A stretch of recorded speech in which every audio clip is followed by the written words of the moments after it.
அடமானத்தில் இருக்கும் தங்க நகையை மீட்டு மார்க்கெட் விலையில் உடனடியாக விற்க சிறந்த வழி பிரைம் கோல்ட் ஹப். தொடர்புக்கு 9845551787.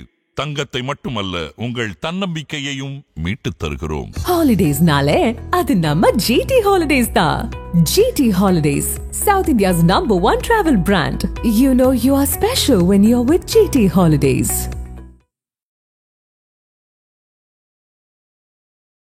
சார், தமிழக வெற்றிக் கழகத்துடைய மதுரை மாநாடு பிரம்மாண்டமாக நடந்து முடிஞ்சிருக்கிறது. இந்த மாநாடு விஜயோடைய பேச்சு, அதை நீங்க பார்த்திருப்பீங்க. உங்களுடைய முதற்கட்ட பார்வை எனக்கு என்ன தோணுதுனாக்கா, இந்த மாநாடு என்பது, இந்த அரசியல், விஜய் அரசியல் என்பது ஒரு நல்ல சினிமால இடையில இந்த அரபிக் குத்து டான்ஸ் வரும்ல, அந்த மாதிரி தமிழ்நாடு அரசியல்ல வந்து அரபிக் குத்து டான்ஸ் தான். ஒரு அரசியலில் அரபிக் டான்ஸ்.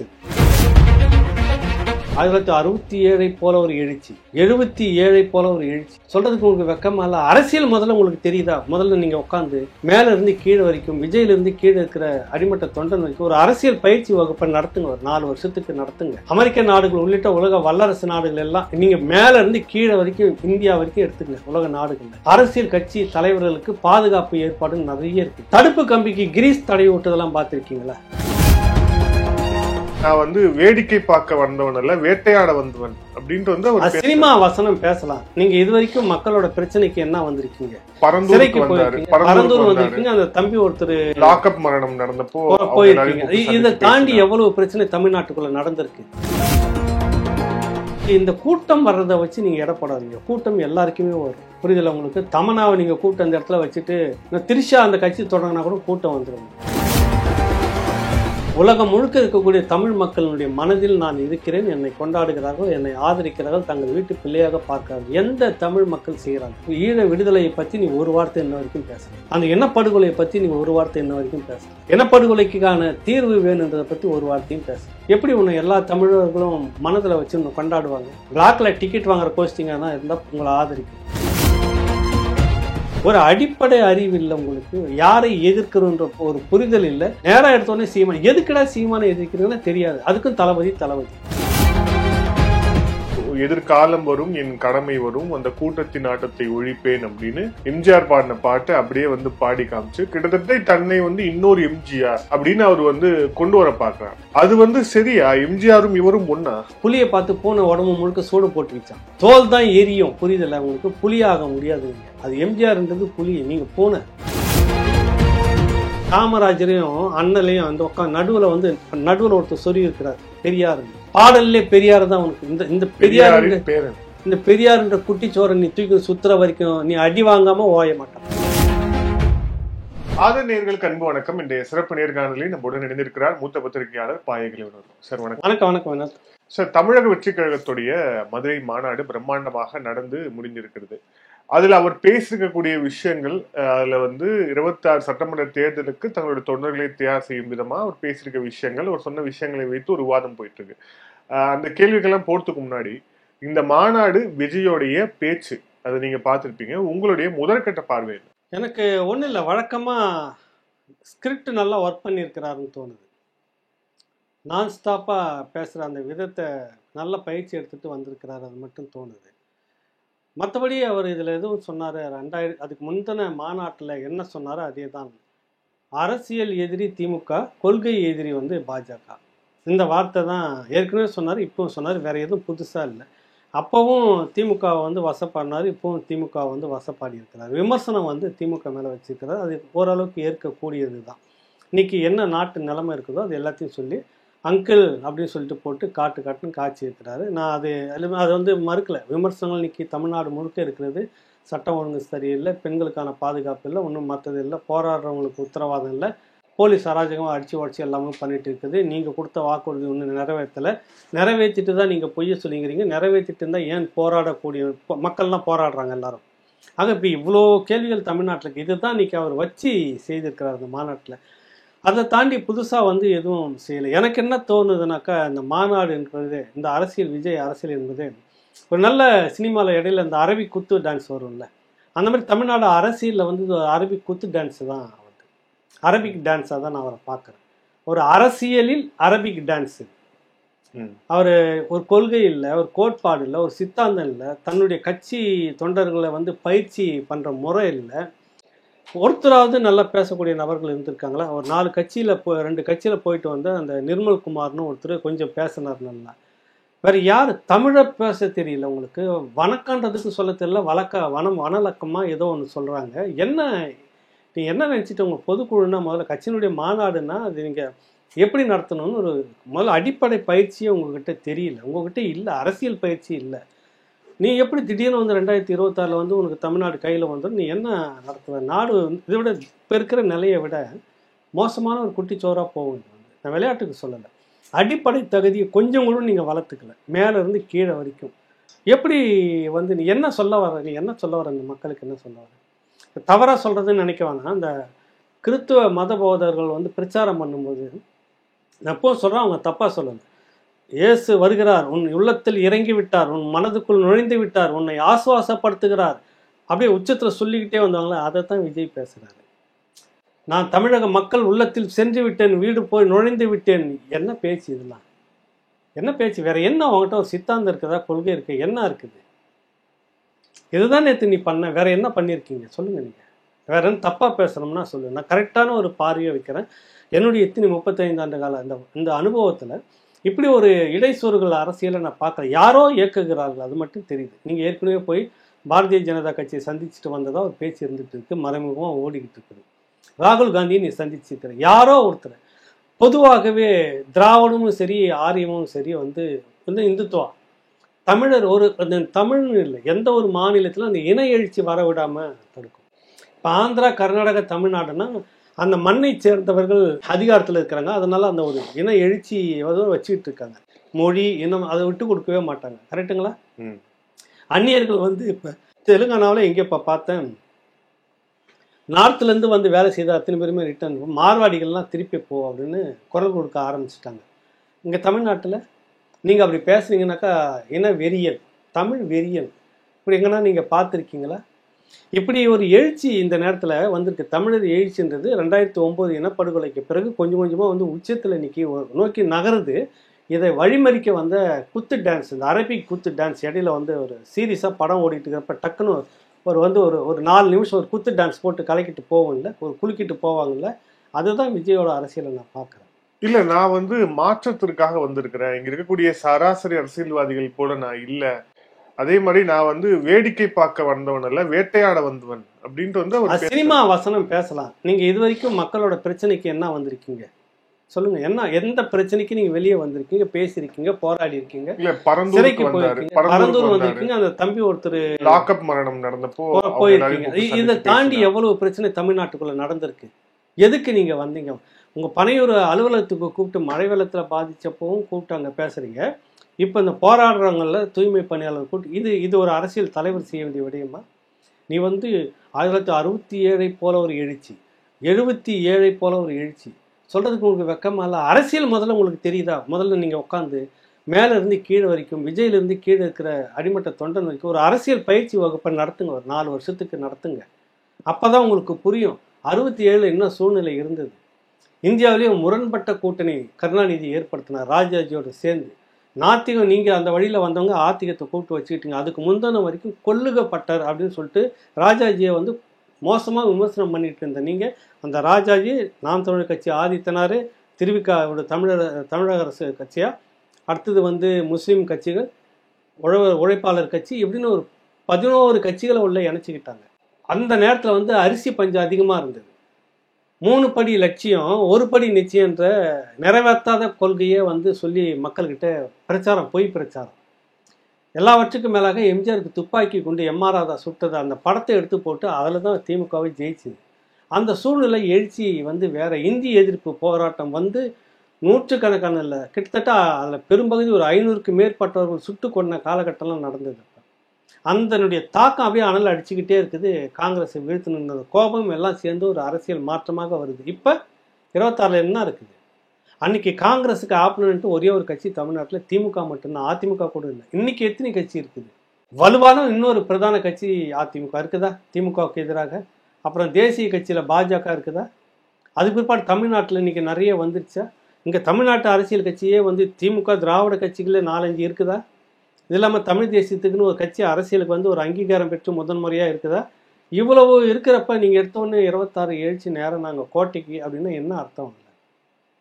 என்ன உங்ககிட்ட அடிப்படை சித்தாந்தம் இருக்குது? அமெரிக்க நாடுகள் உள்ளிட்ட உலக வல்லரசு நாடுகள் எல்லாம் நீங்கள் மேலே இருந்து கீழே வரைக்கும் இந்தியா வரைக்கும் எடுத்துக்கங்க. உலக நாடுகளில் அரசியல் கட்சி தலைவர்களுக்கு பாதுகாப்பு ஏற்பாடு நிறைய இருக்குது. தடுப்பு கம்பிக்கு கிரீஸ் தடவி விட்டதெல்லாம் பார்த்துருக்கீங்களா? உன் அறிவு அந்த இடத்துல நிற்குது. புரியுதுல உங்களுக்கு?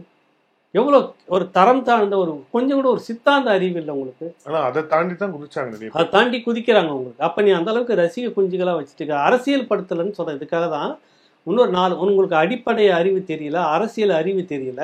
இதில் இவரே வந்து பேசிக்கிறார். வந்து நிறைய பேர் கேட்குறாங்க, இவருக்கு இது தெரியுமா அது தெரியுமா அது தெரியுமான்னு கேட்குறாங்க. நேற்று வந்து சரியில்லைன்றாங்க, இவர் கட்சி தொடங்கிட்டார் நல்லா இருக்குமான்றாங்க, தொடங்கிட்டு பிற்பாடு கொள்கை என்னன்னு பார்க்கலான்றாங்க, இப்படியே எல்லாம் இவரே சொல்லிக்கிறார். என்னென்னலாம் நம்ம கேட்கக்கூடியது இருக்குதோ சொல்லிவிட்டு இதுக்கெல்லாம் ஒன்றும் இல்லை, நான் வந்து வேடிக்கை பார்க்க வர்றதுக்கு இல்லை, வேட்டையாட தான் வருவேன். சிங்கம் கதையெல்லாம் சொல்கிறாரு. சிங்கம் வந்து பெரிய விலங்கு தான் வேட்டையாடுமா, செத்ததெல்லாம் இப்போ தெரியல. டாக்குமெண்ட்ரி பார்க்குறது போல இருக்கு, இல்லை கூட இருக்கிறவங்க யாரும் சொல்லிக் கொடுக்குறதில்ல போல இருக்கு. பன்னிக்குட்டியை கூட தூக்கிட்டு போச்சு சிங்கம், நான் பார்த்துருக்கேன் வேட்டையாடி. பெரிய யானையை தான் வேட்டையாடுமா, யாரையும் சொல்லி கொடுத்துருக்குறாங்க. ஐநா இருக்குல்ல ஓனாயி, அதுக்கிட்ட பயந்து ஓடுறது சிங்கம்லாம் பார்த்துருக்குறோம். டிஸ்கவரியில் போடுவாங்க, அடிக்கடி பார்க்க சொல்லுங்கள் உட்காந்தவரை. யாரும் அதான் சொல்கிறேன், அடிப்படை அறிவு தெளிவு சித்தாந்தம் இல்லாத ஒரு கும்பல் கூட உட்காந்துக்கிட்டு இந்த டயலாக்லாம் எழுதி கொடுக்குது. சிங்களாக தான் வரும்னு ஏற்கனவே சினிமாவில் ஒருத்தர் வசனம் பேசினார், அவரும் பார்க்கல. கூட்டமாக தான் ஒரு சிங்கம் வேட்டையாடுறது. புரியுதில்ல உங்களுக்கு? இதெல்லாம் என்னென்னா ஒரு அறிவு தெளிவு. தமிழ்நாட்டினுடைய அரசியல் என்ன, 67க்கு முந்தின அரசியல் என்ன, 67க்கு பிறகான அரசியல் என்ன, எம்ஜிஆர் எப்படி 77 முதலமைச்சராக எடுத்தோன்னு டக்குன்னு வந்து உட்காந்துட்டாரா, 49 திமுக தொடங்கினதுல இருந்து அதனுடைய ஒரு முக்கிய முகமாக இருந்தார். அண்ணாவே சொல்லியிருப்பார், நிதியெல்லாம் எதுவும் கொடுக்க வேணாம் தம்பி, நீ வந்து மக்கள்கிட்ட முகத்தை காட்டினே போதும் ஓட்டு வரும். அந்த அளவுக்கு சினிமாவில் மிக பெரும் ஒரு ஆதிக்கம் தான், அரசியல் அதுக்கு இணையாக அந்த அளவுக்கு நிறைய கொடுத்து நிறைய ஒரு ஆதரவு தளத்தை உருவாக்கி வச்சுக்கிட்டு இருந்தார். அந்த நிலையில தூக்கி வீசும்போது அப்போ காமராஜர் மறையிறாரு. காமராஜர்கிட்ட இந்த பெரும் நபர்கள் எல்லாம் அப்படியே எம்ஜிஆர் கிட்ட போகிறார். ஏன்னா திமுகவுக்கும் காங்கிரஸுக்கும் எப்பயுமே ஆகாது தோற்கடிக்கிறதுக்கு. அண்ணாவை காமராஜர் வர பொய் சொல்லி நீங்கள் வந்து தோற்கடிக்கிறீங்க. மாளிகை கூட கோபுரம்லாம் வச்சுங்கிறாரு பாருங்கன்னு படத்தை எடுத்து போட்டு. புரியுதில்ல?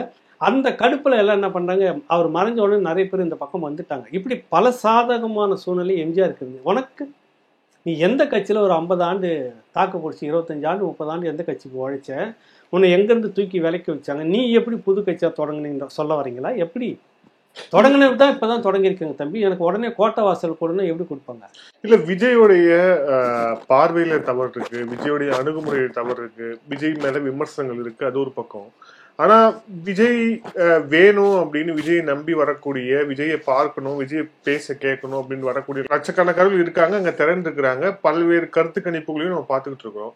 அவரை நோக்கி இருக்கக்கூடிய அந்த அணிதிரளை நம்ம வந்து குறைச்சு மதிப்பிட முடியாது இல்லையா? கருத்து கணிப்புன்றது முதல்ல நான் ஒருத்தர் கூட போட்டிருந்தாங்க, ஏதோ 120க்கு மேல அது வரும், அப்புறமா திமுக அதிமுக எல்லாம் பிறகு வருது, நாம் தமிழர் கட்சிக்கு எல்லாம் ஒண்ணுமே இல்லை அப்படின்லாம் போட்டிருந்தாங்க. நான் அப்ப எழுதியிருந்தவங்க தப்பு இது.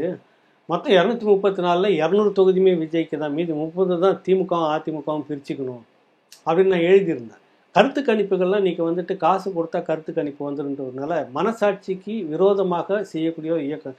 பணம் எனக்கு பிஸ்னஸ், நீங்கள் என்ன கேட்குறீங்க அந்த ரிசல்ட் கொடுக்குறோம், நீங்கள் எங்கள் பேரில் நீங்கள் இந்த மாதிரி வந்திருக்குன்னு சொல்லிக்கோங்க, அவ்வளோதான் வந்துருக்கு கருத்து கணிப்பு. வந்திருக்கிறார் விஜய்க்கான கூட்டம் அப்படின்னு நீங்கள் பார்த்தீங்கன்னா, இப்போ சிரஞ்சீவி இருக்கிறார் ஒன்றுபட்ட தெலுங்கானாவில். எத்தனை லட்சம் பேர் வந்தாங்கன்னு உங்களுக்கு தெரியுமா? போலீஸ் கொடுத்த ஐபி, இன்னும் அந்த தெலுங்கானா ஆந்திரா அன்றைக்கி ஒன்றுபட்ட ஆந்திரா கொடுத்த இன்டெலிஜென்ட்னுடைய போலீஸ் ரிப்போர்ட்டு 10 லட்சம் அப்படின்னு சொல்லியிருந்தாங்க. ஆனால் குறைந்தது 18, 15 இல்லை 20 அந்த லெவலில் தான் கூட்டம் இருந்தது. தென்னிந்தியாவில் இல்லை, வட இந்தியா உள்ளிட்ட எந்த ஒரு திரைப்பட நடிகர்களுக்கும் அவ்வளோ கூட்டம் கூட இருந்தில்லை. அந்த சிரஞ்சீவியினுடைய அரசியல் இன்னைக்கு எங்கே இருக்குது? 5 வருஷம் சுருண்டு முடிச்சு தூக்கி போட்டு வந்துட்டார், முடிஞ்சிடுச்சா? இந்த கூட்டம் வர்றதை வச்சு நீங்கள் எடை போடாதீங்க. கூட்டம் எல்லாருக்குமே வரும். புரியுதில்ல உங்களுக்கு? தமனாவை நீங்கள் கூட்டம் அந்த இடத்துல வச்சுட்டு திரிஷா அந்த கட்சி தொடங்கினா கூட கூட்டம் வந்துடும் உங்களுக்கு. கூட்டம் வந்து வர்றதை பற்றில கூட்டத்தில் ஒரு பெரும் பகுதி வந்துன்னா 18 வயசு நிரம்பாத கூட்டம் ஒரு பக்கம் இருக்குது. அதை தாண்டி உங்களுக்கு ரசிகராக இருந்த நீண்ட கால இதில் இருக்குது. மூன்றாவதாக இந்த அதிருப்தி, எனக்கு அந்த கட்சியில் பதவியில் இந்த கட்சியில் பதவியில் இந்த பதவியிற்காக வேண்டி போய் அந்த இடத்துல யாருக்குமே இங்கே கொள்கை இருக்காது முறையாக உங்களுக்கு. புரியுதில்ல? அந்த கட்சியில் தன்னை பலகீனப்படுத்துகிறாங்க, தன்னை வந்து புறக்கணிக்கிறாங்க, தனக்கு ஒரு முக்கியத்துவம் இல்லைன்னு டக்குன்னு கட்சி மாறுற கோஷ்டிங்க நிறைய வந்து போச்சு. இப்போ எம்ஜிஆர் அவர்கள் அந்த மாதிரி இருந்தபோது இந்த மாதிரி ஒருத்தர் மயிலாப்பூரில் டக்குன்னு வந்து மாறுறாரு. ஆனால் அதே நேரத்தில் அங்கேருந்து இங்கே வந்துட்டார் எம்ஜிஆர் பக்கம். வந்த உடனே அவருக்கு சீட்டு வேணும்னு ஒரு பெரிய அழுத்தம். அதுக்கு 4-5 சீனியர்கள் வந்து எம்ஜிஆர் அழுத்துறாங்க. சிரிச்சுக்கிட்டே பார்க்கலாம் அப்படின்னு சொல்லிட்டுன்னு ரொம்ப ப்ரெஷர் வந்தோடனே சீட்டு கொடுக்குறாரு. கொடுத்துட்டு அந்த தொகுதியில் சீட்டு வாங்க வேண்டிய ஒருத்தன் தான் இல்லை, நீ தனியாக சுயேட்சை இல்லைடான்ட்டார். அவன் சுயேட்சையாக வேலை செய்கிறான் கட்சியில் இருந்துக்கிட்டே. இவர் வந்து எல்லாம் பதறாங்க, தலைவரே அவர் இந்த மாதிரி நிற்கிறாரு, தோத்துருவார் அப்படின்னு. சீட்டு கேட்டிங்க கொடுத்து ஜெயிச்சு வர்றது உங்கள் பொறுப்புன்ட்டார். அந்த பக்கம் செலவுக்கெல்லாம் கொடுத்து நீ இறங்கி அடின்னாரு. அந்த மாதிரி 4 இடத்துல 4 கட்சி செய்ததுன்னா அந்த அனிதாவர கோஷ்டிங்களுக்கு ஒரு முடிவு வரும். இதில் ஒரு பகுதி முழுக்க நிறைய இந்த மாதிரி இவர் பக்கம் போனது. ஆதவ அர்ஜுன் எங்கே போனார், என்ன கொள்கை உங்களுக்கு, 6 மாதம் காத்து நிறுன்னாரு விடுதலை சிறுத்தைகள் திருமாவளவன். 6 மாதம் உங்களுக்கு பொறுக்க முடியல, கொள்கையே உங்களுக்கு மாற்றி பேப்பரில் தொடச்சி போட்டு நீங்கள் அங்கே போய் நிற்கிறீங்கன்னா நீங்கள் என்ன மனிதர்? நீங்கள் 4 வார்த்தை தமிழ்நாட்டுக்குள்ளே அரசியல் மேடை ஏறுற நீங்கள் 4 வார்த்தை தெளிவாக தமிழில் பேச தெரியல. உங்களுக்கு கொச்சப்படுத்துறீங்க இந்த மொழியில். தமிழ் மணியன் சொல்கிறாரு, தற்கொலை பண்ணிக்கலான்னு தோணுது, தயவு செய்து விஜய் இந்த மாதிரி ஆட்களை பின்னாடி வைங்க அப்படின்னு சொல்லிட்டு. இவ்வளவு கேவலமாக 4 வார்த்தை வணக்கம் சொல்ல தெரியல, வளநக்கமா ஏதோ ஒன்று சொன்னாங்க. அப்போ ஒரு கோர்வையாக 4 பேச தெரியல. ஒரு அம்மா தாங்க சகோதரி பேசுகிறாங்க தேன்மொழின்னு, கத்தி கத்தி பேசுது. உணர்ச்சியில் பேசுறது வேற வேகத்தில், வேணும்னே கத்தி பேசுறது. இதை தாண்டி அது என்ன சொன்னிச்சுன்னா இன்ன வரைக்கும் இல்லை. அதில் அடுத்த 2 பேர் பேசுனாங்க, ஒரு கருத்தும் இல்லை. அந்த நிர்மல்குமார் பேசினார் அரசியல். தம்பி லயோலா மணி விட்டுருந்தா கூட 4 வார்த்தை நல்லா அரசியல் பேசியிருப்பான். உங்களுக்கு அங்கே அதுதான் சொல்ல வரேன். இந்த நீங்கள் பெரும் கூட்டம் வந்துருச்சுன்னு இல்லை, முதல் மாநாடை விட இந்த மாநாடு குறைவு தெரியுமா உங்களுக்கு?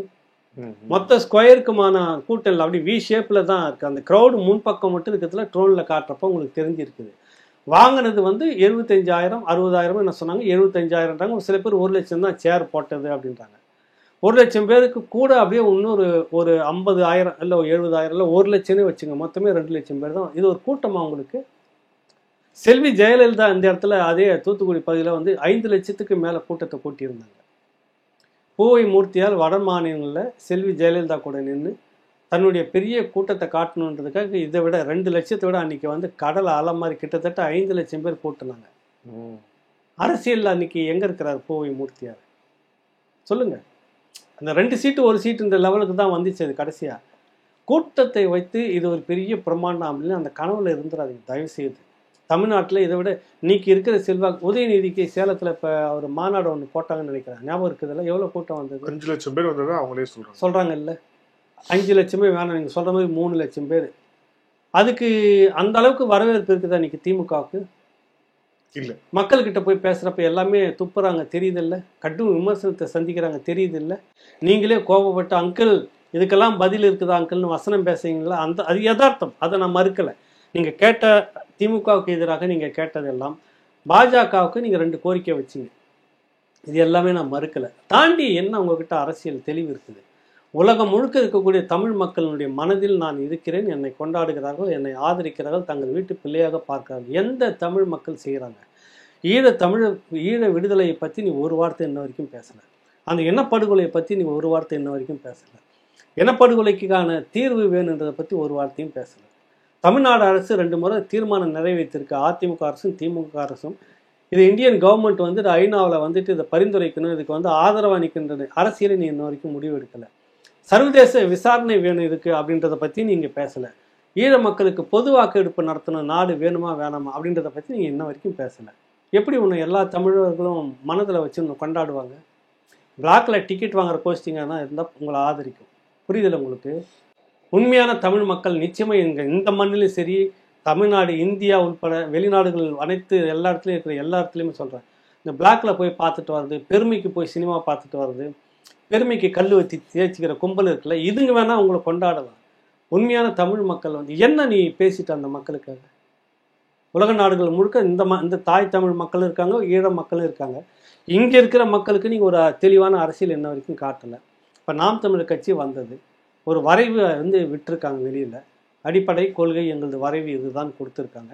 இதன் பேரில் தான் இன்ன வரைக்கும் இந்த அரசியல் இந்த மண்ணுக்கானது, இந்த மனிதர்களுக்காக மட்டும் இல்லை, இந்த மண் உயிரில் எல்லா உயிர்களுக்கான ஒரு பொது அரசியல் பேசுகிறாங்க. நீங்கள் பேசிட்டு இருக்கிறாரா? ஆடு மாடுகள் எல்லாத்துக்குமே இருக்கணும், எல்லாத்துக்கும் ஒரு அரசியல் பேசுகிறாரா? இயற்கைக்கும் பேசுகிறாருல, தமிழ்நாடு அரசியல் உரிமைகளுக்கும் பேசிட்டு இருக்கிறாருல. எத்தனை போராட்டம், 160 வழக்கு. நீங்கள் என்ன 2 வழக்கு, ஒன்று வந்துட்டு வரி கட்டாத வழக்கு, ஒன்று வந்து காரு விஷயத்தில் ஏதோ ஒரு வழக்கு. இந்த 2 வழக்கு தான் அந்த தியாகிக்கு இவருக்கு நேராக கோட்டையை கொடுத்துடணும். என்ன நீங்கள் அரசியல் பேசுகிறீங்க சொல்கிறேன் நான். இந்த ஊடகங்கள் வந்து நீங்கள் தப்பாக நினைக்காதீங்க, இவ்வளோ மோசமாக இல்லை. அப்படி தொடங்கினதுலேருந்து முடித்து கலைஞ்சி தூங்குற வரைக்கும் அதையே லைவ்லேயே வச்சுட்டுங்க. என்ன இதை விட எத்தனை நிகழ்ச்சிகள் நடந்திருக்கு. நாம் தமிழர் எவ்வளோ போராட்டம் நடத்திருக்கு. எதனா ஒன்று நீங்கள் இப்படி காட்டியிருக்கீங்களா? இப்போ உங்களுக்கு பணம் வந்துருச்சுன்னா போட்டு ஒரு ஸ்லாட் நாங்கள் முடிச்சுக்கிறோன்ற மாதிரி செய்கிறீங்களா? ஒரு நியாயம் வேணும் இல்லை? முழுக்க இதுலேயே நிற்கிறீங்க. நீங்கள் எவ்வளோ பிரச்சனைகள் போராடிட்டு இருந்தது நீங்கள் இப்படி காட்டினீங்களா? எந்த போராட்டமே சரி, இந்த மண் சார்ந்த மருத்துவர்கள் எங்களை கொரோனா காலகட்டத்தில் உயிரை பணையம் வச்சு வேலை செய்தவங்க, அப்போவே பணி நிரந்தர செய்திருக்கணும். நாங்கள் செய்யலைன்னு சொன்னோன்னே நாங்கள் செய்கிறோம், வந்தால் விடியல் உங்களுக்கு வந்துடும். நீங்கள் வந்தீங்க, இது ஆயிடுச்சு, முடிய போது ஆட்சி செய்தீங்களா? போராடிட்டு இருக்காங்கல்ல. நீங்கள் எதில் நிற்கிறீங்க? நீங்கள் எந்த விஷயத்தை நீங்கள் கொடுத்துருக்கீங்க? யாருக்காகவும் நீங்கள் வந்து போராடலை, யாருக்காகவும் நீங்கள் சிறையும் போகலை. உங்களுக்கு எடுத்தோன்னே கோட்டை 2026 எங்களுக்கு தான், எழுச்சி எங்களுக்கு தானே. இது யாரை ஏமாத்துறீங்க? நீங்கள் மக்கள் முட்டாளா?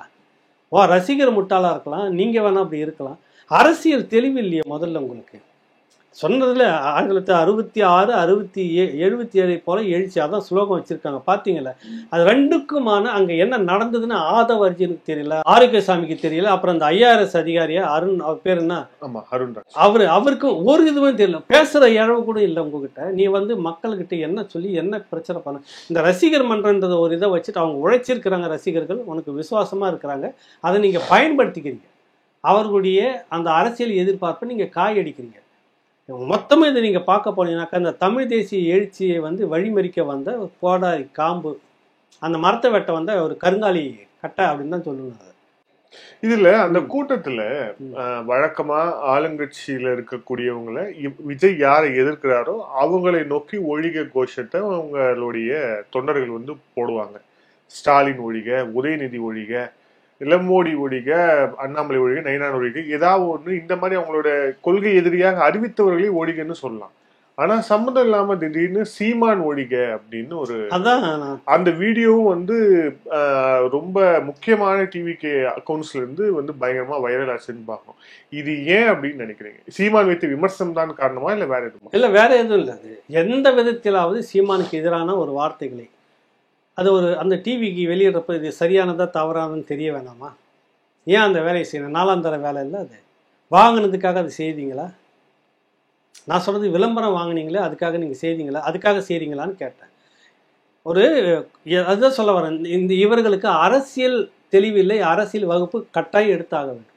அந்த ஆர்ஜே சகோதரத்துக்குள்ள ராஜ்மோகனா அவரு பேசுறாரு, ஆனால் அரசியல் தெளிவில்லை அவருக்கு. நல்ல பேச்சாளர், நம்ம அதை மறுக்கலை. மொத்தமே இவர்கள் எல்லாம் உட்காந்து யாரையாவது கூப்பிட்டு இனிமேல் தயவு செய்து மாதத்தில் 2 அரசியல் பயிற்சி வகுப்பை நடத்துங்க, தெரிஞ்சுக்குங்க. நீங்கள் தெரிஞ்சிக்காத போனுடைய விளைவு இந்த இந்த குஞ்சுகளுக்குள்ள அணில் குஞ்சுகள் மாதிரி சொல்லுவாங்க, அந்த அரசியல் பண்ணிட்டு சீமான ஒழிக. அதான் அங்கே வர்ற காரணம்னா, யாரை எதிர்க்க வேண்டும், இந்த மாநாடு எதிர்க்க நாம் யாரை நோக்கி போயிட்டு இருக்கிறோம். புரியுதில்ல உங்களுக்கு? அந்த சிந்தனை உங்களுக்கு இருந்திருக்கும். மோடிக்கு எதிராக ஒழிகன்னு கோஷம் வந்திருக்கணும். ஒட்டுமொத்த மக்களுடைய பணத்தை ஒரு குடும்பம் கொள்ளை அடிச்சுக்கிட்டு இருக்குது அப்படின்னு போன மீட்டிங்கில் பேசினார்ல, அதற்கு எதிரான ஒரு குரல் வந்திருக்கணும். ஸ்டாலின் குடும்பத்துக்கு எதிரான ஸ்டாலின் ஒழிகன்னு சொல்லியிருக்கலாம், மோடி ஒழிகன்னு சொல்லியிருக்கலாம். ஆனால் நீங்கள் அதை விட்டு உங்களுடைய அப்போ எந்த அளவுக்கு நீங்கள் ஒரு அரசியல் தெளிவற்று இருக்கீங்க. உங்களுடைய பொது எதிரி சீமான்கிட்ட அதிகாரம் வந்து ஒரு 5 வருஷம் அதிகாரத்தில் இருந்து எல்லாத்தையும் சுருட்டி வாரி கொட்டி வச்சிருக்கீங்களா? 5 லட்சம் கோடிக்கு மேலே கடன் வாங்கியிருக்கிறீங்க. இந்த கடத்துக்கான கணக்கு என்னன்னு இன்ன வரைக்கும் இல்லை. தமிழ்நாட்டுக்குள்ளே சென்னைக்குள்ளே போட்ட அந்த ப்ராஜெக்ட் இருக்குல்ல, அது என்ன ப்ராஜெக்ட்? அது மழை நீர் சுத்தம் பண்ணுறது, ஒரு சொட்டு தண்ணி கூட நிற்காதுன்றதுக்காக போட்ட ப்ராஜெக்ட். என்னடானே இன்ன வரைக்கும் இல்லை. தோன்றீங்க மூடுறீங்க. இந்தியாவுக்குள்ளே வேறு எங்கேயும் இந்த மாதிரிலாம் நடக்கவே இல்லை. ஆக இதில் எவ்வளோ அடிச்சிங்க நீங்கள்? செல்வி ஜெயலலிதா அவருடைய தொகுதியில் ஒரு கான்ட்ராக்ட்னா அந்த கான்ட்ராக்ட் எடுத்துருக்கு கை காலெலாம் நடுங்குன்னுவாங்க. ஐயோ அது எப்படியாவது நல்லபடியாக முடிச்சு கொடுத்துடணும், ஐயோ அம்மா தொகுதி அப்படி பார்த்து செதுக்கி அவ்வளோ ஸ்ட்ராங்காக செய்வாங்க. இப்போ இங்கே ஒரு முதலமைச்சர் தொகுதியிலே குண்டும் குழியுமா இருக்குது. அவ்வளோ அலட்சியம். என்ன நீ கமிஷன் வாங்குற, உனக்கு என்ன நான் பதில் சொல்கிறது? நல்லா போட்ட ரோட்டை திரும்ப தோன்றாங்க. என்னத்துக்குன்னு தெரியல, காவா அப்படி அப்படியே கிடக்குது, அங்கங்கே போட்டு போனோம். அவன் வீட்டிலேருந்து வெளியே வரணும் போகணுன்னு அடிப்படை உரிமையை நீங்கள் மறிக்கிறீங்கல்ல. இப்போ இந்த அலுவலகத்துக்கு முன்னாடி பார்த்தா வெட்டி குழியாக இருக்குது, வாரக்கணக்கு மாதக்கணக்கில் இருக்குது. எத்தனை பேர் வீட்டுகளுக்கு முன்னாடி போகிற வழியில் இருக்குது. என்ன பொறுப்புள்ள ஒரு அரசா நீங்கள்? முதலமைச்சர் வீட்டுக்குள்ளே உங்கள் பையன் இருக்கக்கூடிய உதயநிதியுடைய வீட்டு, உங்கள் கட்சி மந்திரிங்க வீட்டுக்கு முன்னாடி பள்ளம் வெட்டிட்டு மாதக்கணக்கில் உட்காந்துட்டு இருப்பீங்களா? பலகையை போட்டுட்டு போயிட்டு வந்து நிற்பீங்களா? செய்வீங்களா? வீட்டுக்கு மட்டும் எல்லா சலுகையும் வந்துடுது, ஊரா வீட்டுக்குன்னா ஏன் பள்ளம் பள்ளமாக இருக்குது? என்ன உங்களுடைய ஆட்சி? இதை எதிர்த்து பேசியிருக்க வேண்டும் விஜய் ரசிகர்கள். புரியுதில்லை உங்களுக்கு? உங்கள் மந்திரிகளுடைய வீட்டுக்கு மட்டும் கார் நேராக போகுது, நேராக வருது, உங்கள் வீட்டுக்கு முன்னாடி மட்டும் பள்ளம் இல்லை, உங்கள் வீட்டில் தண்ணி நிற்க மட்டும் என்னப்பா அப்படின்னு கேட்கணும் இல்லை? இந்த அரசியலை, இந்த அரசியல் கேட்குற தெளிவு இருந்திருந்தால் விஜய் ரசிகர்கள் 2024 கோட்டையை நோக்கி போகிறதுக்கு வாய்ப்பு இருக்குதுன்னு நம்ம நம்பலாம். ஒரு அடிப்படை அறிவு இல்லை உங்களுக்கு, யாரை எதிர்க்கிறோன்ற ஒரு புரிதல் இல்லை. நேராக எடுத்தோடனே சீமான், எதுக்குடா சீமானை எதிர்க்கிறீங்கன்னா தெரியாது, அதுக்கும் தளபதி. அப்போ இவங்க எந்த அளவுக்கு அரசியல் நீங்களாம் எதுக்கு இருக்கிறீங்க? அதான் சொல்ல வந்தேன். ஒரு பரபரப்பான அரசியல் வாட்டில், இந்த வழியில் அப்படியே அந்த அரசியல் நீரோட்டத்தில் இடையில ஒரு அரபிக் குத்து டான்ஸ் கேட்டால் எப்படி இருக்கும்? அந்த அரபிக் குத்து டான்ஸாக தான் நான் விஜய் பார்க்குறேன். வேற ஒன்றும் இல்லை. இது முழுக்க ஒரு அரபிக் குத்து டான்ஸ் முடிஞ்சிடும். ஏதோ ஒன்று வழிமறிக்க நீ வந்திருக்க, இந்த ஓட்டெல்லாம் மடமாற்ற வந்திருக்க, கலைக்க வந்திருக்கிற. புரியுதில்லை உங்களுக்கு? மூணாவதாக வர்றதா ஒன்று விரும்பாது. எப்பயுமே திராவிடம் இருக்கணும், இல்லைனாக்கா இந்துத்துவா இருக்கணும். அதுதான் இங்கே இருக்கக்கூடிய எழுதப்படாத விதி. மூன்றாவது ஒரு தமிழ் தேசிய எழுச்சி வருதுன்றப்ப இடையில இந்த மாதிரி கமல அது ஒரு குத்து டான்ஸ் போச்சு முன்னாடி. ரெண்டாவது அரபிக் குத்து டான்ஸ் வந்திருக்குது. இது ஒரு அரபிக் குத்து டான்ஸை தவிர வேற ஒன்றுமே இல்லை. நீங்கள் ஒரு தெளிவான சித்தாந்தத்தையோ ஒரு எழுச்சியோ ஒரு அரசியலையோ உங்களால் ஒரு காலமும் கொடுக்க முடியாது. பொது ஒழுக்கம் இல்லை.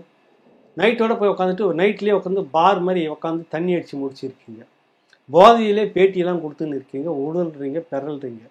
ஒரு தலைவனை எப்படி அணுகணுன்ற ஒரு கட்டுப்பாட்டை மீறி எகிரி குச்சி உள்ளே ஓடுறீங்க. பொது ஒழுக்கம்னு ஒன்று இருக்கணும் இல்லை? அப்புறம் எல்லாம் முடிஞ்சோடனே, நிகழ்ச்சி முடிச்ச உடனே பார்த்தா 10,000 சேருக்கு மேலே நொறுக்கி போட்டு வந்திருக்கீங்க. கீழே இருக்குல்ல அந்த இதுக்காக போட்டிருக்காங்கல்ல, அந்த அந்த நெட்டு ஒன்று சொல்லுவாங்க, வலை ஒன்று, அது எல்லாமே கீழ்ச்சி சுருட்டி எடுத்துன்னு வீட்டுக்கு போகிறோம். என்ன பொது ஒழுக்கம் உனக்கு இருக்குது? இது ஒரு கட்சி ஏற்பாடு செய்திருக்கு, நம்ம கட்சி ஏற்பாடு செய்திருக்குது, கட்சிக்கு அவப்பெயர் வந்திருக்கக்கூடாது, இருக்கிற பொருளை இருக்கிற மாதிரியே வச்சுட்டு போன்ற அடிப்படை புரிதல் ஒழுங்கு கூட உங்ககிட்ட இல்லையே. 10 சேர தலைமையில எல்லாம் தூக்கின்னு போகிறீங்க நீங்கள் வீட்டுக்கு. அப்போ என்னன்னா, யாரோ காசு கொடுத்துருவோம், நமக்கு என்ன பிரச்சனை அப்படின்றப்ப நாளைக்கு நாடு உங்ககிட்ட கிடைச்சா நீங்கள் என்ன பண்ணுவீங்க? கேட்குறேன் வாங்க. இவ்வளோ பொறுப்பற்ற ஒரு தனம் இருக்குது. நீங்கள் இளைஞர்கள் இவ்வளோ பேரை வச்சிருக்கீங்க. முடிச்சுட்டு ஒன்று பார்த்தோன்னா டாஸ்மாக் கடையில் நிற்கணும், சண்டை போடுறானுங்க. சண்டை போட்டு வாங்கிட்டு பாட்டில் அப்படியே வச்சுட்டு ஒரு பெரிய சுதந்திரம் கிடைச்சிட்டா எப்படி இருக்கும் அப்படி வர மலர்ச்சியாக வெளியில். இப்படிப்பட்ட தொண்டனை வச்சுக்கிட்டு நீங்கள் 26 கோட்டையை பிடிக்க போகிறேன்னா நீ எதை பிடிக்க போகிற? சுடுகாட்டை கூட பிடிக்க முடியாது இல்லை? இந்த மாதிரி வச்சுக்கிட்டு டாஸ்மார்க்கு கூடாதுன்னு நாடே எடுத்து பேசிகிட்டு இருக்குது. நீங்களும் பேசுகிறீங்க, அரசியல் பேசுகிறீங்க. அப்போ உங்களுடைய தொண்டனை நீங்கள் நல்வழிப்படுத்திருக்கணுமா இல்லையா? எப்படி இந்த எண்ணம் வருது? நம்ம இந்த கூட்டத்துக்கு வந்திருக்கோம், தலைவனுடைய பெயர் நாம் தமிழர் எங்கன்னா பார்த்துருக்கீங்களா? அவங்க நிகழ்ச்சி நடத்தினது அடுத்த நீங்கள் ரொம்ப அதிகம் வேணாம், ஒரு மணி நேரம் கழித்து அந்த இடத்த நீங்கள் போய் பாருங்கள். இப்படி ஒரு மாநாடு இந்த இடத்துல நடந்ததுன்னா ஒரு தடையும் கூட இருக்காது.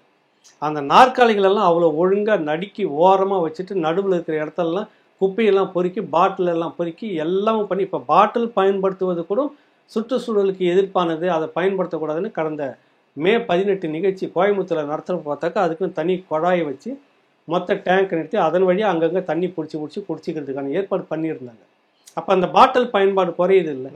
அவ்வளோ இந்த சுற்றுச்சூழல் மேலே அவ்வளோ அக்கறை வச்சுட்டு செய்யக்கூடிய கட்சி எங்கே இருக்குது? அங்கே யாராவது ஒருத்தர் எங்கேயாவது போய் டாஸ்மாகில் நின்று பார்த்துருக்கீங்களா? போகும்போது வரும்போது தண்ணி கூட்டாக உட்காந்து அடிச்சிருக்காங்கன்னு பார்த்துருக்கீங்களா இது வரைக்கும்? இங்கே முடிஞ்ச உடனே போய் நிற்கிறாங்க. இந்த கட்சிக்கு எவ்வளோ பெரிய அவமானம். நீ எவ்வளோ தயார்படுத்தி வச்சுக்கிற உன்னுடைய அடுத்த தலைமுறையை நீங்கள் உன் கட்சியில்?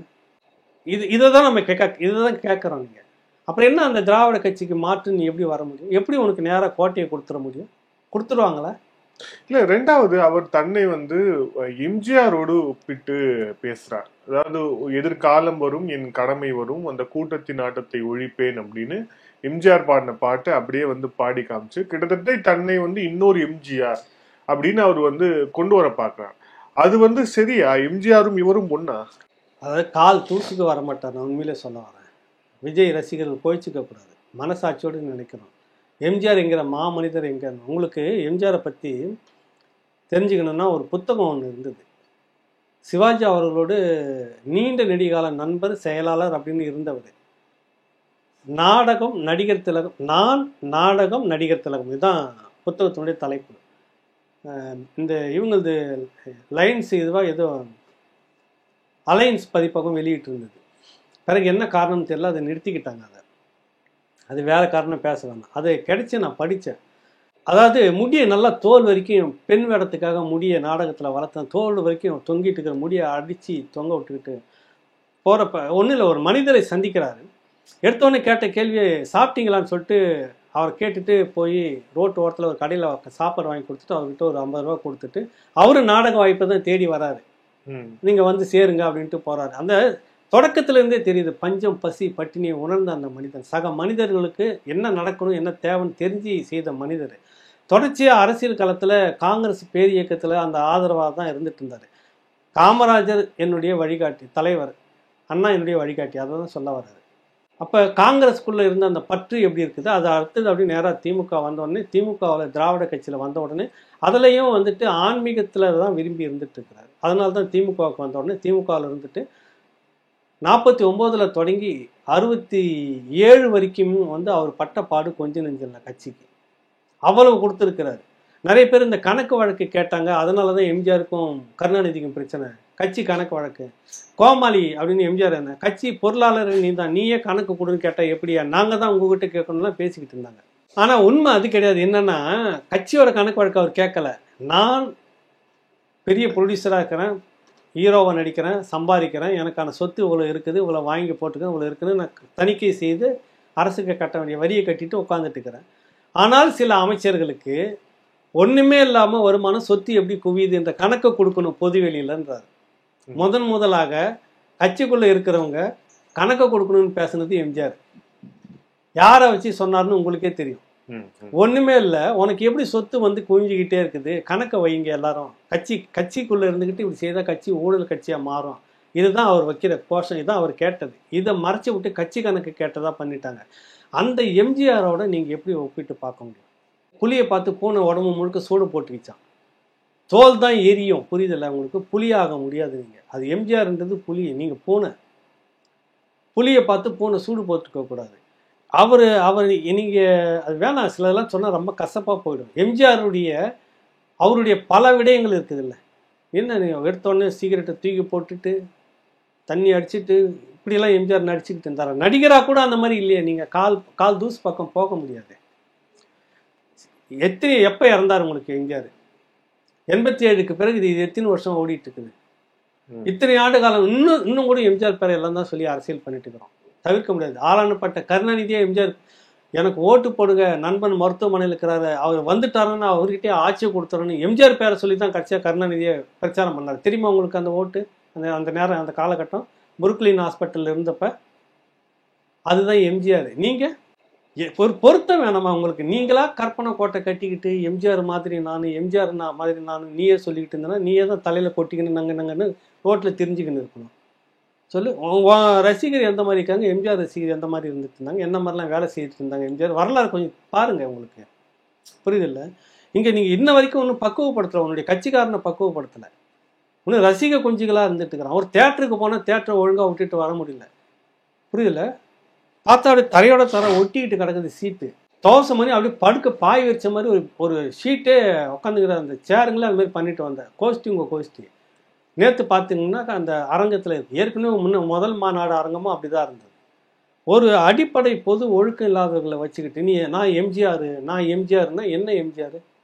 எம்ஜிஆர் சார்பாக இருக்கக்கூடிய வாக்குகளை திருடுறதுக்கு. இன்னொன்று பார்த்தீங்கன்னாக்கா, இந்த மண் எதுக்கெல்லாம் வந்து கேட்டால் மீனாட்சி என்றார், வைகை என்றார், எல்லாம் சொல்லிட்டு எல்லாவற்றுக்கும் மேலாக சொல்லிட்டு ஒன்று எமோஷ்னலாக கத்துற மாதிரி விஜயகாந்த் எனக்கு என்னன்னா அந்த விஜய் ஆட்களை உள்ள இழுக்கிறதுக்கான அது ஒரு டாக்டிக்ஸ். அது புரியுதில்ல? இப்படி பேசிட்டோன்னா தலைவர் விஜயை பற்றி இவ்வளோ மதிப்பு வச்சுங்கிறாரு, அங்கே ஆகாத கொஸ்டினா நேரம் இங்கே வந்துடும். சீட்டு இல்லை, அது இல்லை, இது இல்லை, பதவி இல்லை, மரியாதை இல்லைன்னு சொல்லிட்டு இருக்கிறான்ல தேமுதிகவில், அப்படியே மாறிடுவாங்க. பிரேமலதாவே ஒரு வரவேற்றிருக்கிறாங்க அப்படி சொன்னது. அந்த அம்மாவுக்கு என்னன்னா அது அரசியல் பாருங்க அப்படின்னா, தான் வீட்டுக்கார பேரை சொல்லி ஒருத்தர் அரசியல் பண்ணுறாரு அப்படின்றது அந்த அம்மாவுக்கு நினப்பு.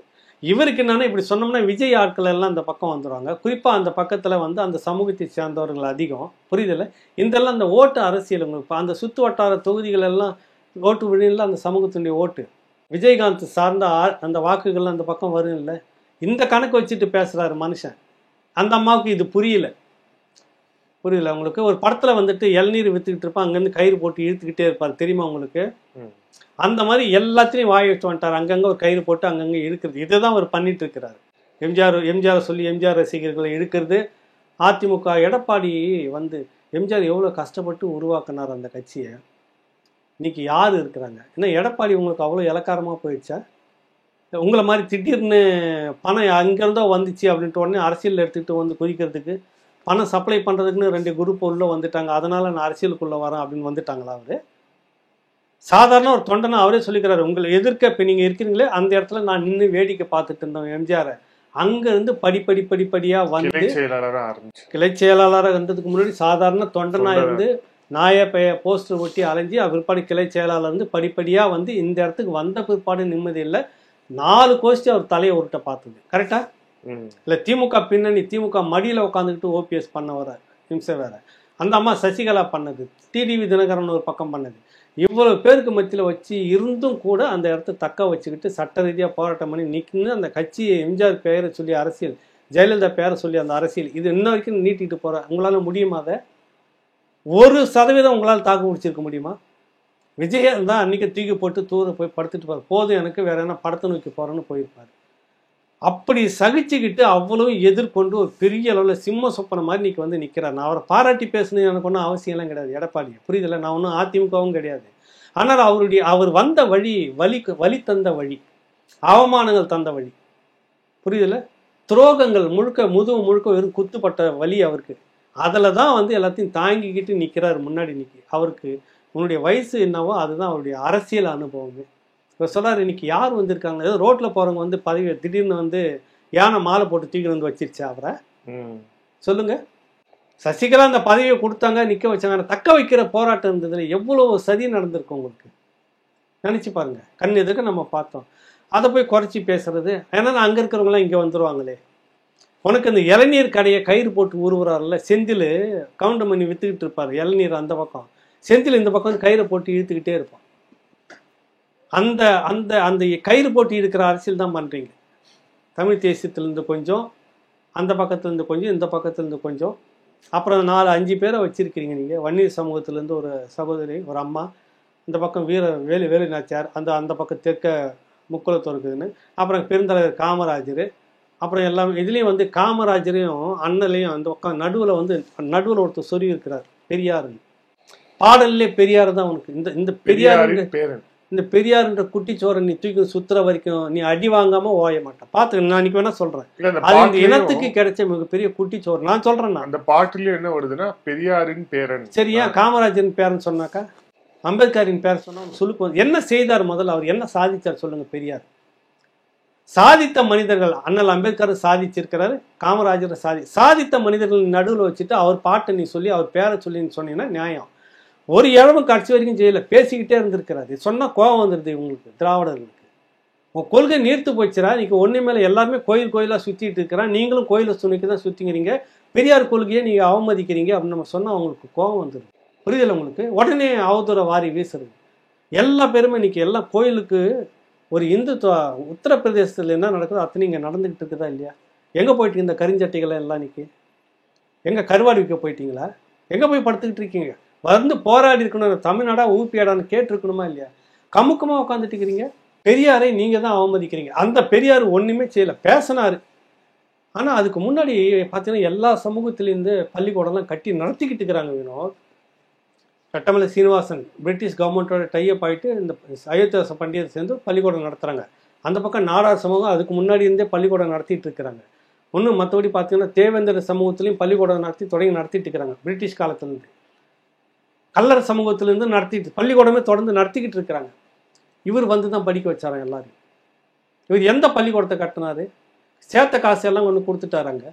இன்னைக்கு வீரமணி அனுபவிச்சுட்டு இருக்கிறாரு. ஒரு சல்லி காசு எடுத்து பொது தனியார் பள்ளிக்கூடத்தை வச்சுக்கிட்டு அதில் சமூக நீதி அடிப்படையில் இடஒதுக்கீடுலாம் கூடாதுன்னு கோர்ட்டுக்கு போன மனுஷன். இவர் வந்து சமூக நீதி பெரியார் நாங்கள் வந்து சமூக நீதி அப்படி வாரி இறைச்சிட்டோம்.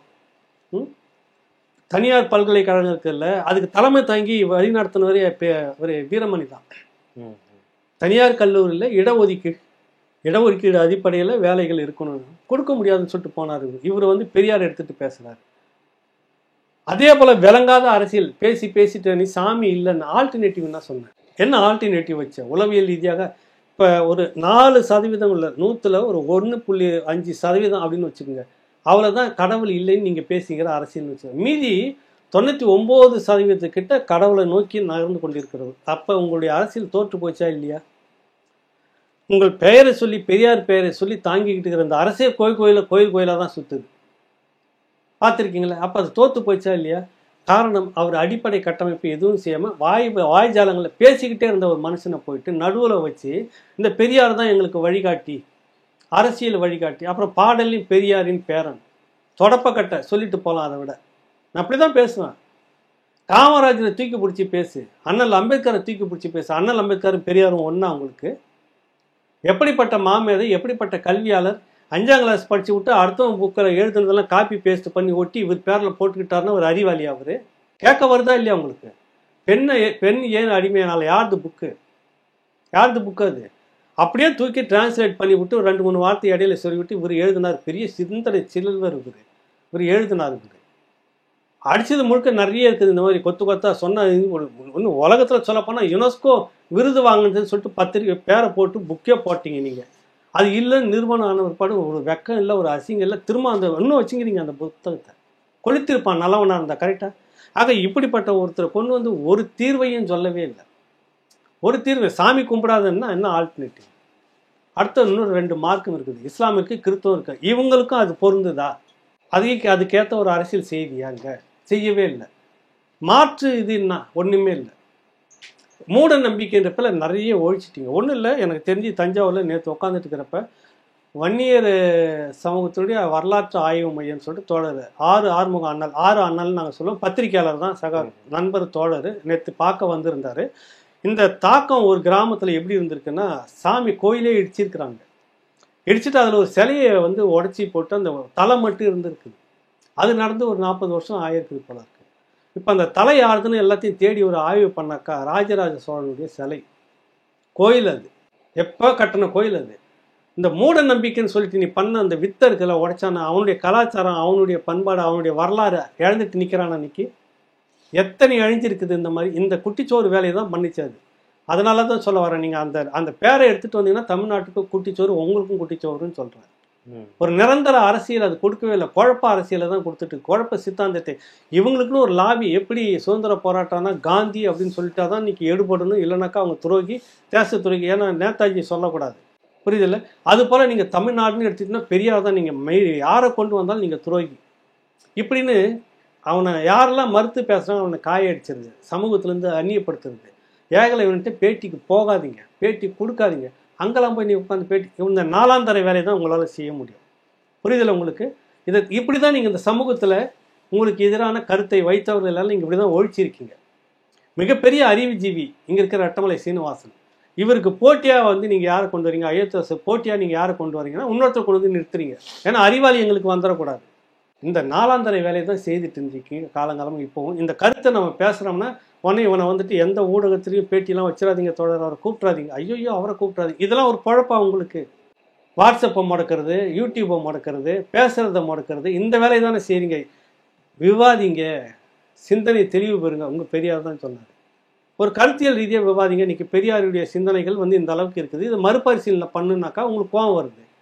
இதை தான் இன்றைக்கி விஜய்க்கு நான் சொல்ல வரேன். விஜய் இன்றைக்கி இதை தூக்கிட்டு வரல. நீ காமராஜரை விட்டுட்ட, அண்ணல் அம்பேத்கரை விட்டுட்ட, விளங்காத இந்த ஈவேராவை சொல்லிட்டு நீ ஓட்டு கேட்டுன்னு போ, உனக்கு என்ன நடக்குதுன்னு பாரு. காமராஜர் பேரை சொல்லக்கூடாது இனிமேல். நீ சொன்னாலும் எடுத்துக்க மாட்டேன். ஏன்னா நீ வந்து சிறுமைப்படுத்திட்ட காமராஜரை. புரிதல் உங்களுக்கு? இந்த மண்ணுக்கு செய்தவரை விட்டுவிட்டு செய்யாத ஒரு தலைவனை நீ வந்து பாட்டு பாடுற பெரியாரை. புரிதல் உங்களுக்கு? என்ன செஞ்சார்? தமிழ்நாடு முழுக்க அணையை கட்டினாரா? ஒரு 12,000 பள்ளிக்கூடத்தை திறந்தார பெரியார். கேட்டால் இதெல்லாம் செய்ததுக்கே அவர் தான் காரணம். அவனுக்கு அறிவு இருக்குது, அவன் செய்திருக்கிறான். நீ ஒன்றுமே செய்யலை, உட்காந்து எல்லாத்துலையும் போய் ஸ்டிக்கர் ஒட்டினுக்கிற. எப்போ அசந்தத்துவம் போய் நேரம் ஸ்டிக்கர் ஒட்டின்னு வந்துடுறது தான் நீங்கள் செய்துட்டு இருக்கிறீங்க. இந்த 2 பேரையும் நீங்கள் புறக்கணிச்சிட்டு, அண்ணலையும் காமராஜரை புறக்கணிச்சிட்டு நீ இவரை தூக்கி பிடிச்சின்னா தமிழ்நாட்டில் இந்த சமூகத்தினுடைய ஓட்டு உங்களுக்கு கிடைக்காது. நான் சொல்கிறேன், வீர வேலுநாச்சியாரை நீ கொச்சப்படுத்திக்கிற இந்த இடத்துல அவரை முதன்மைப்படுத்தி நீங்கள் பேசியிருக்கணும். அந்த சமூகத்தை நீங்கள் கொச்சப்படுத்திருக்கீங்க. நீங்கள் போங்க ஓட்டு கேட்டு என்ன நடக்குதுன்னு பாருங்கள். யாரை சொல்லி அரசியல் பண்ணணுமோ அது இல்லை, எதை நீங்கள் புறக்கணிக்கணும்னு சொல்லி பேசிட்டு இருக்கிறோமோ அதை தூக்கிட்டு வந்து நீங்கள் இவர் தான் எங்களுக்குன்னா போ அவர்கிட்டே ஓட்டு வாங்கிக்கோ, பெரியாரிஸ்ட்டுக்கிட்டே ஓட்டு வாங்கிக்கோங்க. வீர வேலு நாச்சியார்கிட்ட போக வேணாம், பெருந்தலைவர் காமராஜர்கிட்ட போகாதீங்க, அண்ணல் அம்பேத்கர்கிட்ட போகாதீங்க. இந்த வன்னியர் சமூகம் அஞ்சலை அம்மா கிட்ட போய் ஓட்டுக்கிறீங்க, போங்க போட்டுருவாங்க உங்களுக்கு. புரியல? ஏன்னா இப்போ அஞ்சலை அம்மாவை தூக்கி வச்சுக்கிட்டு அவங்களுடைய தியாகத்தை பேசி பாட்டு பாடி ஓட்டி கேட்டிங்கன்னா நியாயம். பெரியார் மட்டும்தான் எங்களுக்கு அப்படிங்கிற போது நீ பிடிச்ச இல்லை, அதுலேயே உனக்கு முடிஞ்சு போச்சு. உனக்கு முடிவுரை நீங்களே எழுதிக்கிட்டீங்க. உங்களுக்கு ஏழ்றையே அவர் தான், வேறு யாருமே இல்லை. இவ்வளோ பிரச்சனைகள் இருக்குது, இதெல்லாம் நீ கொச்சப்படுத்திருக்க. இந்த அரசியல் பேசணும். அடுத்தது வந்து பார்த்தீங்கன்னா ஈழத்தமிழர்களை பற்றி நீ அவங்களுடைய விடுதலையை பற்றி அவங்களுடைய இனப்படுகொலை பற்றி ஒரு வார்த்தை இன்ன வரைக்கும் நீ பேசவே இல்லை. ஒரு வார்த்தை கூட பேசவே இல்லை. இது வரைக்கும் அதெல்லாம் பேசியிருக்கிறாரா? தமிழ் இனத்தினுடைய முக்கியமான பிரச்சனையில் ஆளானப்பட்ட திமுகவா அதை பேசி தானே அரசியல் பண்ணது. டெசோ மாணன்லாம் கூட்டு வந்து இங்கே தொடாத கட்சி யார்? காங்கிரஸ் கூட ஒரு காலகட்டம் வரைக்கும் பேசிக்கிட்டு தானே இருந்தது. ஆனால் நீ அதை பேச மாட்டேன்னு சொல்லிட்டு பல்ல இருக கட்சி உட்காந்துக்கிட்டு, ஆனால் எல்லா நாட்டில் இருக்கிற தமிழர்களும் என்னை ஆதரிக்கிறார்கள். எப்படி இது? இன்ன வரைக்கும் தலைவர் மேதகு அவர்களை பற்றி நீங்கள் எதனா ஒரு வார்த்தை பேசியிருக்கீங்களா? இது தொடவே மாட்டேன்ற அரசியல். நீ என்ன அரசியல் தலைவன் சொல்லுங்கள்? நீ என்ன தமிழ் இனத்தில் நீ அரசியல் ஓட்டு வாங்க போகிற? தமிழ் இனத்துக்கு நீங்கள் என்ன ஒரு தலைவராக வந்து நிற்க முடியும்? இந்த தமிழ் இனத்தில் தவிர்க்க முடியாத ஒரு அரசியல் ஆளுமையாக மேதகு தலைவர் பிரபாகரன் நீ இன்ன வரைக்கும் வாயை திறந்து பேசவே மாட்டிருக்கீங்க. என்ன மனுஷன் நீங்களாம்? யாருக்காக அரசியல் பண்ணுற நீங்கள்? இந்த மண்ணுக்காகவா? நல்லா தெரிகிறது. யாரோ ஒருத்தர் இவரை இயக்குறாங்க, இவரை ஆடுறாரு, இடையில வர இந்த அரேபியன் குத்து டான்ஸ் மாதிரி தான் இவருடைய இந்த சீன் போகும். இவருடைய அரசியல் அந்த சீனை தான் நான் பார்க்குறேன். நன்றி சார், பல்வேறு கேள்வி. Thank you sir, thank you so much. நன்றி, வணக்கம். தேங்க்யூ.